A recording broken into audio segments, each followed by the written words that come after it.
You're listening to Parents You've Got This, the expert guide to parenthood. The complete guide to pregnancy, birth, baby and parenthood. This week on the Expert Guide to Parenthood podcast, we're talking all about first aid and safety, and it's a really important topic considering most of the accidents and injuries happen in and around your home. And I guess that's not really surprising when most of us are at home with our little ones, but there are many ways to avoid these injuries. We are also going to learn about what to do when those things happen, and we are joined today by our first aid expert, Nicole Gleeson, who is founder of Rhythm First Aid and also an emergency nurse.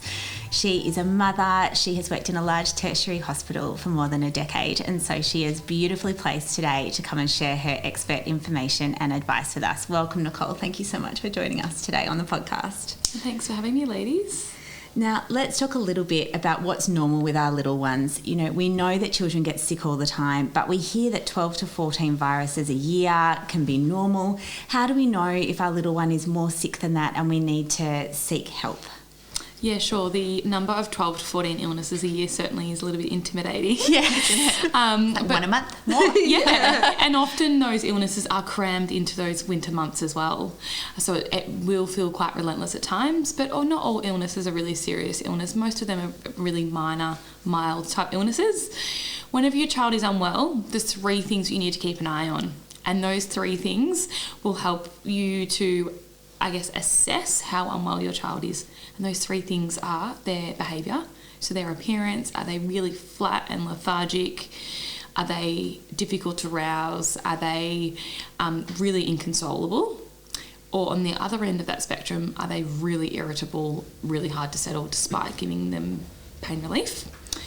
So that's the first thing. The second thing is keeping an eye on their hydration levels. So what's going in and what's going out. So what they're drinking and what they're weaning, essentially, for babies. And we always say and educate parents, if your baby's having less than 50% of the usual intake, whether that be breast milk, formula, oral rehydration solution, and 50% of their wet nappies or less, then that's time to see a doctor. The third thing when assessing for all of these viruses is the breathing. So having a look at your baby's chest, and are they breathing harder or are they breathing faster? So try and remember those three things. They're sort of the pillars in assessing how unwell your child is and when to seek medical help and not. Yeah. And I guess many, problems happen in and around the home. And as a first aid responder yourself, you probably see a lot of these things. How many incidents do happen at home a year? A lot. I guess it depends. Incidents are happening every single day right now. There's probably many different things happening. There's those really mild ones that just require first aid from the parents. There's those that require you to go to GP. Some require you to go to emergency, and then some of the really severe traumas that require specialised care. And in my work, when I'm working in the emergency department, we see this entire level of those super mild to the really severe as well, and that's why it's super important that you know first aid so that you can help with those really mild cases at home and to have the best possible outcome for your child. So what about incidences that could be avoidable or that could be lessened if you did have that knowledge, that prior knowledge of first aid? Can you talk to us about a few of those sorts of situations when having a bit of basic knowledge can really make a difference? Yeah, sure. So the first thing that comes to mind would definitely be understanding what to do if a child was to burn themselves. So this is the type of situation that knowing first aid and not knowing first aid, the difference in the child's outcome and the cosmetic outcome of their skin is going to be, enormous. Yeah, huge. So, and we see this children that come in that have had the correct first aid management, so which is 20 minutes of cool running water. Those that have that 20 minutes of cool running water stops the skin from burning. The child's outcome is significantly better than a child who comes to the hospital who hasn't had any first aid any first aid management completed, or they have completed the incorrect first aid management, and that might be an old wives' tale like butter on burns, applying toothpaste on burns, these sort of random things that I've certainly seen in my time as well. So that is just one example of how the first aid and medical landscape is always changing, and it's important to always keep up to date. But yeah, burns is one of those things you need to know what to do, because that what you do in that situation before seeking help is really, really crucial. Yeah, and you can cause like more injury to the child, and potentially if you put something on, they have to scrape it off and like really hurt their child even more, which of course as a parent, like you never want to do the wrong thing. So it's important that you do first aid to know what to do. Let's talk more about burns. You mentioned there, you know, burns are really common, I guess, with hot teas around the home and coffee, as well as saucepans poured on themselves and chemicals. Can you talk to about what you would do if your child did, say, pour a hot cup of coffee onto themselves? Yeah, sure. And burns and scalds, so the hot cups of coffee and the hot cups of tea, that's the most common mechanism of a child, the most common way that a child would burn themselves. And around that age group from 1 to 2 is where we see the most children with that happening, because they're so curious exploring their environment. So if that was to happen, if it is a scald and there's hot fluid, if the child is wearing a nappy, take the nappy off straight away, because the role of the nappy is to hold on to that fluid, and we don't want that scalding hot water to remain in the nappy and cause further burning to the perineum. Also, if they had boots or shoes on, take those off. And then the next thing you're going to do is you're going to run the burn under cool running water for 20 minutes.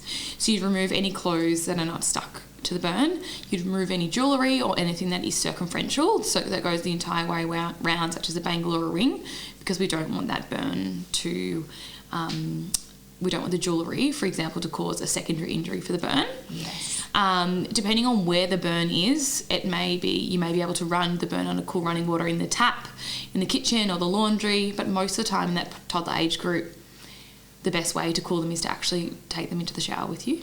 Yes. 20 minutes is a very long time for a It's child. a long time, yeah. But you have to be cruel to be kind. Yes. You have to get it done. No ifs or buts. You can have a short break if needed. Try and play a bit of a game. Try and make it as pleasant as possible. But yeah, absolutely doing that 20 minutes of cooling is super important. What about in the event that they ingest a substance that they shouldn't? You know, maybe it's that they've got into grandma's bag and they've had a couple of Panadol, or maybe they've, they've just got something out of the cleaning cupboard. What happens if you believe that they've ingested something? Yeah, sure. So the Poisons Hotline are a phenomenal resource.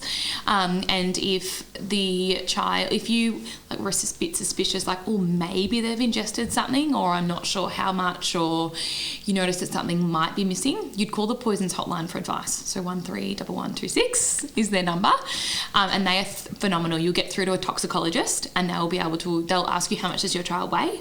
And you might say, I suspect that they may have ingested a 25 milligram tablet of something, or 10 mils of this particular product. They'll want to know exactly what the bottle and container looks like.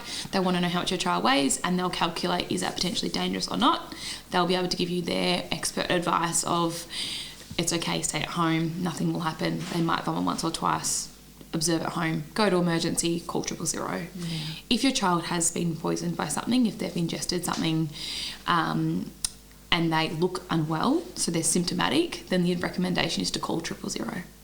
And there's no shame in making that call to the Poisons information line, is there? I know that I've had to do it, and I really appreciated how they don't even really ask your name, I don't think, or maybe they ask your first name, but you're certainly not having to give your details or feel like you're exposing yourself. You're feeling guilty enough in that moment, I think, for leaving something around that they shouldn't have. So it's a really amazing, amazing service that, you just don't hold back, just give them a call and put your mind at ease and work out, what the action plan should be. Yeah, exactly right. They're an advice line, and that's their role. It's the same number that we actually use in emergency as well. Yeah, they are phenomenal, and remembering that poisons aren't always ingested. They can be inhaled, splashed, or injected as well. There's poisonous plants that and other things too, so they are an amazing resource and great advice. You would certainly not hesitate calling them. And a reminder for everyone to think about where poisons are in your home. You mentioned handbags. People often have medications in their handbags. There's often poisons on the bottom cupboards in your laundry, your kitchen, your bathroom, and then also garage floors and things like that as well.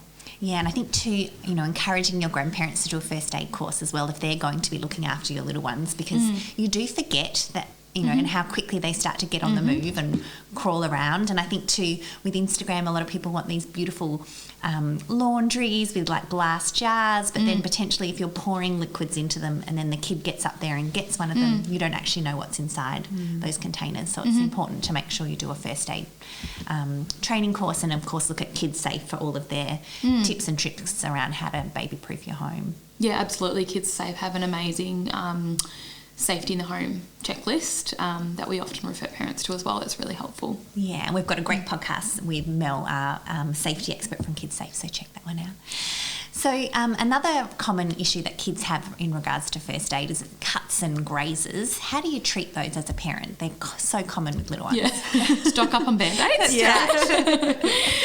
Depending on how big the cut or the laceration is, if it's really superficial, you can give it a little wipe and pop a Band-Aid on. Depending if it's a little bit deeper, you may be able to use some steri strips or some wound closure strips from your first aid kit. If it's particularly dirty, you might need to use an antiseptic wipe or an antiseptic spray to clean out that wound. If it's particularly deep or it's what we would call a bit gapey, so it's a bit jagged, it's not super clean, you may need to take the child to emergency to have it either glued or stitched as well. But yeah, I feel like it's a rite of passage to go through copious amounts of Band-Aids in the younger years. I know, my little one used to wear like a helmet. My husband was so worried about it. He was like crawling around with a helmet on. I was like, dude, like, he's going to get hurt. Yeah. But you just need to know what to do. Yeah, you know? and exactly. And it's about trying to keep them as safe as possible, but these things are going to happen. So yeah, you don't want to be hovering over them too much. You want them to sort of take their own risks and support them through it. Yeah, and I guess too, if they learn from those little ones, it's not necessarily such a big fall. They learn to brace themselves and things like that, don't they? Yeah. What about grazes, Nicole? Because one of I think the most agonising things about the frequent graze is feeling like as a parent we need to get all those little bits out. What are the recommendations around, washing wounds and treating them if you can see that there are bits of rock or whatever inside? Yeah, if there are, they've had a stack on the road or something like that, and there's a bit of gravel in a knee graze or something like that. If it's a healthy child that's got a well-functioning immune system, you can just use some saline and some gauze, so a non-fibre shedding material, so don't use a tissue or a cotton ball or something like that, and wipe over the graze to remove that obvious dirt and any foreign bodies that shouldn't be in there.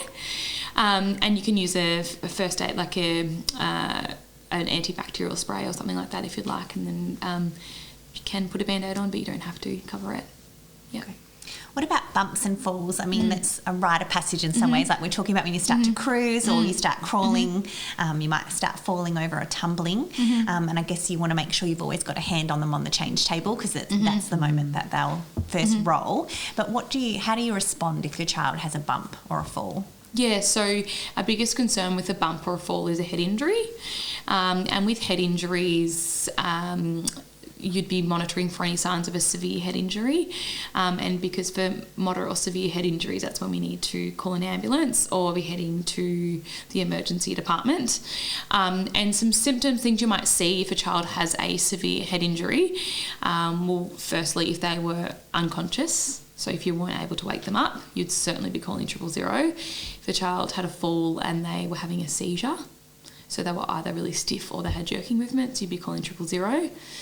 Other times that you'd be calling 000 or heading straight to emergency would be if a child fell from a high height or a high speed relative to their size. So as you mentioned with the baby on a change table, that's a really high height for a baby. It's probably double if not triple their height. Other things to look out for when a child has a head injury are if they vomit. So we say if the child has one vomit, keep an eye on them, but the moment they have that second vomit, we want them in hospital so that we can observe them. So they're sort of the main things. So as a bit of a recap, a high height or a high speed, if they have more than one vomit, if they have any loss of consciousness, or if they have any seizure activity. What about broken bones, Nicole? Again, it can be a bit of a rite of passage. I think I met someone the other day that had never broken a bone. And I thought, wow, that's good for you. That's really great. But sadly, it is something that happens. Yeah. Can you talk to us about how we know that a bone is broken, and what the steps are? Do we go into emergency? Do we go to the doctor? What do we do? Again, depends on the situation. Yeah. Depends on the child. As your parent, you're the best one to be able to assess them. In terms of their pain level, you can offer them some basic pain relief at home, such as paracetamol and ibuprofen, see how they go. A great idea to go to the GP. You can get an x-ray. Often it might be a soft tissue injury, so that's obviously different management to a fracture or a broken bone, which a fracture and broken bone is the same thing. But yeah, the time that we would x-ray a child's limb or their bone is if they were in severe pain, or there was what we call an obvious deformity to the limb. So I had a little girl, prep girl once, that came in. She's told her mum that her arm looked like a banana. Oh. So that would be, an indication. To the emergency. That she had a broken arm. But certainly doesn't always need an x-ray. So you don't need to always rush straight to emergency. It just depends. But you be guided by yourself. Your gut's pretty strong intuition. But you don't always need an x-ray, but there'll be times where it'll be super obvious, like their pain is uncontrolled. By simple pain relief, you might be able to see that it's an obvious fracture, those types of things. Yeah, and then if they're complaining, like say that you didn't necessarily know that it was broken, but then the next morning they're still waking up, how do you decipher whether like it's just sore because you fell off the monkey bars or maybe it does have a fracture? Yeah, well, the black and white answer to that, literally, is an x-ray. Yeah. And often that happens, I feel like it's health professionals, children, or school teachers are often quite good at this as well, that they're like, they've been complaining about it for 3 days, so I thought I better do something about it now, and there's a little fracture or something there. But often the kids will continue to complain about it. And if that's the case, pop off to the GP to grab an x-ray. That's right. Yeah. Sometimes it's better to be safe than sorry, isn't it? You feel a bit silly being in there, but then if it was broken, you're like, well, I'd rather than they tell me at their 21st that, I broke my arm and Mum didn't listen to me for 3 days. Yeah. And I would have been a professional tennis player if only I didn't have an arm and bend in it where it should be. Let's talk about choking next. Yep. So what are some of the ways that we can avoid this? Like some practices that you see from your experience in the emergency department that you just wish that parents knew, and then we'll move on to actually what to do. Yeah, sure. We don't actually see nowhere near as many children that come in choking or post-choking into the emergency department as what you would think. There's a lot of information, can be very overwhelming. I know as a parent who, my little boy started on solids only a few months ago, and lots of people in like my parents' groups in the similar age, that everyone is petrified of choking. And I think it's really challenging because it should be such an exciting time starting food, and there's sort of this grey cloud over everyone, worried about choking and also worried about allergies and things. And because they can gag as well, which looks like choking sometimes, and so I think that's why you get so petrified of it. And also too, a lot of people put these scary things up on Instagram, like scaremongering, and so much fear-mongering. Can make it hard. It is really hard. And in terms of like my husband was saying to me the other day, like, could Ollie choke on that? And I said, well, potentially. Like, there's so many things you can potentially choke on, but it's all about the way that, in terms of foods, the way that it's served. You can serve or prepare all foods in a safe way. So I think it's really important to understand, if you're offering foods, how to prepare them, making sure that they pass the squish test, so you're able to squish the food in between your thumb and your index finger, so that's nice and soft. I had to think about what finger that was for a moment. Hopefully that's right. Your index finger, your pointing finger. I'm doing weird things with my fingers, but you can't hear that on a podcast. See that on a podcast. And also, I always recommend to parents, when your child is on the move, get down on your hands and knees and crawl around, because you might be able to see things under the couch that they can see that you can't see, that could be potential choking hazards. And then, as you said, so understand the difference between gagging, So what a partial obstruction is, and then what a complete or a full obstruction is, because the difference in your management of these two different types of choking is really, really different. Yes. And you need to be super clear on that, because all children will gag. Some children will gag a lot. Some children won't gag as much. It's developmentally normal for a child to gag. When a child is gagging, we leave them alone. We encourage them to cough and we let them clear it themselves. If we intervene, we could potentially cause them to have a full or complete obstruction, i.e. making it worse. Yeah. So why it's super, super important that you understand the difference between these two types of choking. If the child was choking, so they had a full or a complete obstruction, they would be silent, or they'd be having an ineffective cough. So they'll be trying to breathe, but they might be making sort of gasping type sounds. And in that situation, that's when you need to perform your choking first aid. So you need to call 000, call an ambulance, ensure an ambulance is on the way, and then you need to lift up the child, place them with their head down, holding them by the jaw, head down so that their head's down lower than their chest, place them over your leg, and with your other hand, with the heel of your hand, perform 5 back blows. So you're using the heel of your hand to deliver those back blows in between the shoulder blades. In between each back blow, you're checking the airway, having a look at the mouth to see if that item has dislodged. Yeah. And when performing back blows, you see lots of videos and things. Of course, it's very easy for me to say just remain calm, but it's all about your quality of your actions rather than tapping them on the back.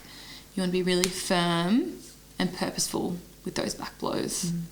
They are really, really effective, and it is incredibly likely that you will dislodge that object within those first 5 back blows. Yeah. If you know how to deliver choking first aid appropriately. So I hope that, that's provided some reassurance to parents in such a scary time. But yeah, try to not be too petrified of choking, as easy as that is for me to say. Yeah. Or just go and do a first aid course. Like I've had 2 of my children, like one went completely blue, and he got a little tiny chicken crimpy stuck, and it was because it was jagged kind of thing. It was actually quite hard to come, and I just turned around and I just saw him and he was like blue, and I did the back blows and it came up. But the other one found a nut on the couch and he consumed it, and again he went to choke on it. So I just think it's just so important. If you know what to do, if you've had hands-on training, you know how hard, because you're getting a mannequin,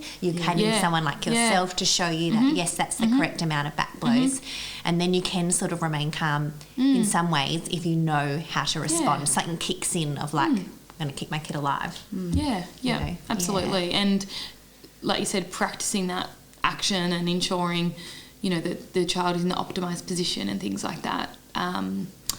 It's great to practice, and it's great to continue to practice as well. A school teacher has to do their first aid training every 3 years and their CPR every year to care for your child, but it's not mandated. You don't have to know any first aid or know how to deliver CPR or choking first aid when you have this child. So it's crazy, really. I know. It's ridiculous. It's the most important thing in your whole life, and they're designed to do all these silly things. And it's the things that you don't think that they're going to necessarily. They could suddenly just pick up a toy and start eating it and choke on it. It's like, why did you do that? But it's because their brains aren't developed. They're curious and they mouth a lot of things when they're little and crawling around, and it's the things that you don't think of that they pick up and potentially do that. But you can save their life. So certainly. Yeah. So what about bites and stings? I know that happens a lot, a bee sting or a bite from a mosquito. How do you treat those? Well, it depends on what bites you. Yeah. So if you were stung by a bee or a wasp, they'll leave a stinger in there. So it's really important that you flick out the stinger or scrape it out with a credit card or something similar. You would never use your fingers to pull out a stinger because if you tried to pull out the bee stinger, more of the bee venom will inject into the body and create the reaction worse. So really important that you flick that out. Most stings, insects and different things that bite you, like mosquitoes and most spiders, are not dangerous. You might have a little bit of localised swellings. There might be a little bit of redness around the bite. Often that can be relieved by an ice pack or a cool compress or, a first aid or a stinko spray. There's 4 venomous creatures in Australia that we need to be aware of and need to know how to treat them because they are life-threatening. And the most relevant one to us here in Victoria are snakes. Oh, snakes. I thought you were going to say redbacks. Snakes. Yes, yeah. I can talk about redbacks and whitetails in a moment, but they are not immediately life-threatening. But so snakes, and then the other creatures, that these all require what's called the pressure immobilisation technique. We need to stay really, really still and apply a thick bandage. So all Australian snakes, funnel web spiders, blue ring octopus stings and cone shell stings. Oh, cone shell stings. Yes, so they are, I don't have any professional experience with them. I've never looked after a child that's had a cone shell sting. I don't believe that they're as common here in Victoria. But those that live more north might have a lot more experience with those. So if you were bitten by a snake or those other 3 creatures, really important to remain still. Call 000 and use a really thick bandage, like your compression bandage, like you would for a sprain or a strain, and apply that bandage starting out and going in. To the bite or above the bite? So starting at your fingers or toes and bandaging upwards. Oh, right, yes, the whole So thing. overlapping, overlapping the bandage as you bandage up really tight, super firm. So you'd keep bandaging all the way to the armpit or into the hip. It's a really common misconception with snakes that the venom is injected into the bloodstream, but it's not. The venom goes into your lymphatic system. And so your lymphatic fluid moves around the body when you move, hence the reason why it's critical that you remain still. And then other bites and stings, such as if someone was bitten by a different type of a spider or whatever that may be, it's more symptomatic management. So you could get a secondary cellulitis, like a skin infection. So you're just monitoring the child's overall appearance, but also if there was a red mark, you can also use like a little pen to draw a circle around the redness as well. It can be really helpful. Sadly, Nicole, as many as 10 children in Australia die from drowning every year. We know as parents that we need to watch our little ones in the bath. We never let go of them in the bath. We're always present in the bath, even when they're getting older. But there are some other water hazards around, aren't there? There's, dog bowls and eskies and all sorts of things. What do we do if we, if we find our child is potentially in the process of drowning? What are the steps that we need to take to try and resuscitate them? Yeah, sure. So if you ever found yourself in that situation, you'd follow doctors ABCD. So the danger is the water, removing them from the water. So the R is checking if they're responsive. If they're responsive, then great. You may still need to call an ambulance depending on the situation, but if they were responsive, you could then lie them into the recovery position, because if they're responsive, it's very likely that their breathing is regular and normal. If they're unresponsive, you'd send for help, check their airway, check if they're breathing. If their breathing is normal, again, lay them into the recovery position. But if someone is not breathing, that's when you need to commence CPR. So CPR stands for cardiopulmonary resuscitation. And CPR is comprised of both breaths and compressions. So when you're providing CPR to someone that's drowned, it's recommended that 2 rescue breaths are given first. So you deliver 2 rescue breaths and then you would start compressions. So you'd place the heel of your hand in the centre of the person's chest if it was an adult. Otherwise, you could use 2 fingers if it was an infant. And you're pushing down on that person's chest, hard and fast, 100 to 120 compressions per minute. You push down 1/3 of the chest wall, ensure the chest to recoil all the way back up. Deliver 2 breaths, 30 compressions, and keep going with that ratio. And then you would try to locate and apply an AED or an automated external defibrillator if possible. But important to remember that breaths are really helpful and really important in drowning. So in another situation where you're performing CPR, you may not deliver breaths because you may not feel comfortable to, or you may not be able to, but in drowning, they are really helpful. When would be another circumstance that you'd use CPR, and how long do you keep going for? Do you get someone else to call emergency? Like, what's the plan if you need to do CPR? Yeah, so you commence CPR on someone if they were unresponsive and if they weren't breathing normally. So if someone wasn't breathing, they were unresponsive and they were taking sort of like a gasping type breath, then you'd follow that doctor's ABCD algorithm. For those of you that have done first aid training or CPR training, that should be imprinted into your brain. So someone would call an ambulance. So if that was you, you'd put your mobile phone on speaker, calling 000 so your hands are free. So anytime, that someone is unresponsive and not breathing normally, so they may have a cardiac event, they may, in children, the most likely causes are respiratory issues, so maybe they've choked, had an anaphylactic reaction, had a severe asthma attack, had some sort of accidental asphyxiation, suffocation type injury. 99% of cardiac arrests are adults, and the most common cause of a sudden cardiac arrest in an adult is a heart complication. But the same for all ages. 2 breaths, 30 compressions, 120 compressions per minute. And like the choking, it's so important, isn't it, to have that hands-on training so that you can actually feel, like you were saying before, a third of the chest, to actually be able to practice that and, and feel that. So, do check out Rhythms courses, everybody, to make sure you lock in your own first aid hands-on training. Let's talk now about what phone numbers we should all have saved in our phones. So we spoke before about the poisons hotline, which we love, obviously 000.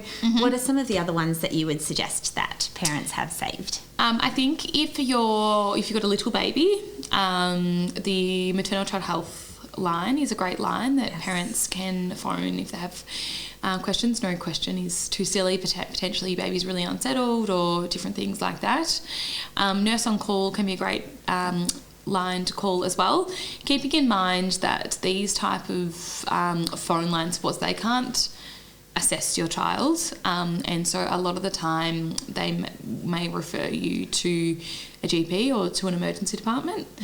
And here in Victoria we have something called Victorian Virtual Emergency Department. It's certainly not a phone number, but it's a website that you can access, and I believe that other states are rolling out a similar situation, a similar program within their states and territories too. But I think the most important phone numbers would be maternal child health line, poisons, nurse on call. Yeah. They're so helpful.